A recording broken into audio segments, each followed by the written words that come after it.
I'm no stranger to degenerate smut anime. What once started as a curiosity piqued by the vanilla likes of Shokugeki no Soma has blossomed into a full-blown appreciation for this precious genre, nay, art form.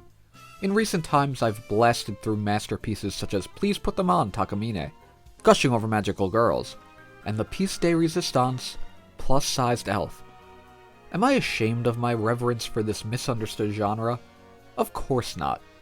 In a world of artificial intelligence, it's impossible to expect people to understand what true art is. Okay, maybe I'm a little bit ashamed of plus-sized elf. But beauty is in the eye of the beholder, and I'm man enough to admit I enjoy some thick mythological creatures. Now, to appreciate the true degeneracy that is those aforementioned series, you also need to dabble in the softer side of romance and smut.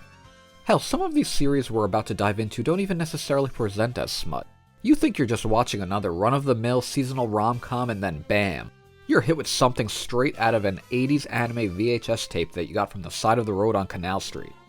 Yes, even as someone with a great deal of experience in what could be considered borderline hentai, I still struggle to wrap my mind around the concept of this trope we're about to discuss that rom-com anime are trying to convince us is as common an occurrence as an aquarium date. That trope being the misunderstandings that occur during bath time. Now, this trope isn't to be confused with the equally strange trope of a character being weird about using their love interest bath. That trope is like the whole indirect kiss trope on steroids. Oh, you don't want to drink from the same cup as me because it's too intimate? That's too far, so maybe I'll just drink a little bit of your bathwater. No, this trope goes far beyond just a beautiful Adonis-like tomboy being embarrassed about bathwater. We're not here to talk about Sydney Sweeney's sweat soap today, and what one may do with that water.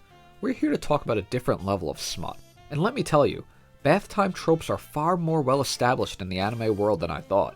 There's a whole wiki just for anime bath scenes, and despite its name, it makes me feel incredibly dirty.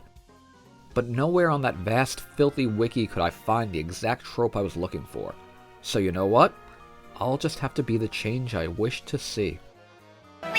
Excuse me. My phone is ringing and... Yep, here we are. By far the strangest bath time mishap trope I've come across is the accidental video call. If I had a nickel for every time a rom-com anime girl accidentally video called their love interest while in the bath, I'd have 2 nickels, which isn't a lot, but it's weird that it happened twice.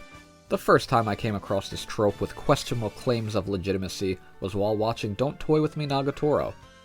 If Food Wars was my gateway anime to smut, the Nagatoro was the series that brainwashed me into becoming a rom-com aficionado. Nagatoro never takes the advice of her show's title, however, and bath time is no different. The accidental FaceTime chimes in as Nagatoro attempts to tease Senpai during her bath. Truly, how do you let this happen, Nagatoro?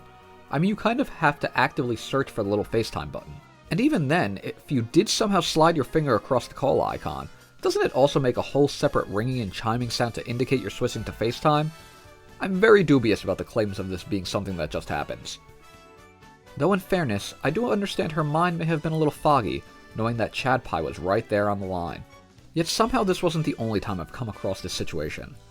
Hokkaido gals may be super adorable, but Hokkaido gals are also super incompetent at using their cell phones properly.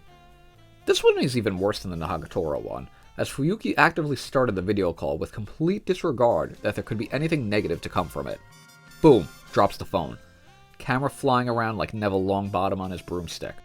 Absolute loss of control. This man Tsubasa has 3 girls chasing after him. Sweaty gamer girl, ninja girl, and then bozo Fuyuki that doesn't know how a piece of technology from 2011 works. And, after this mishap, who does he choose?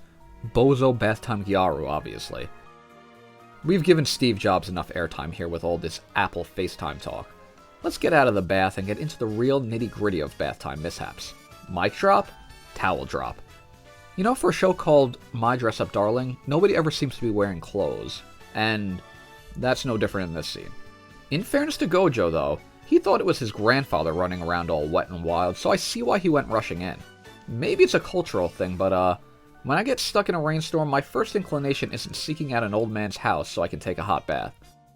Maybe my third inclination, but certainly not first.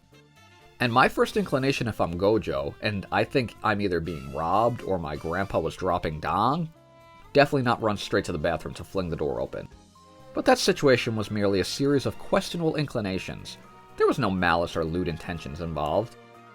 That, however, is far from the case when it comes to Yuki of Alya sometimes hides her feelings in Russian. Alya may hide her feelings, but lovable bro-con Yuki has nothing to hide. How long was Yuki waiting for Kuze to get home to pose this shot? Was she just creepily watching from the window like John Lovitz in Little Nicky, waiting for her chance to pounce? It's ladies' night, and showtime. The answers to those questions really don't matter though, do they?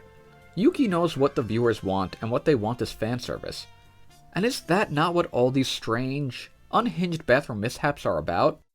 Perhaps I'm overthinking this. Perhaps it really is just a cultural difference that I could never even dream of understanding. Or perhaps we've finally unclogged the drain on one of Romcom anime's strangest, most unhinged, dirtiest, and also cleanest tropes. Before that water finishes washing down the drain, make sure to catch your subscription to S-Class Anime.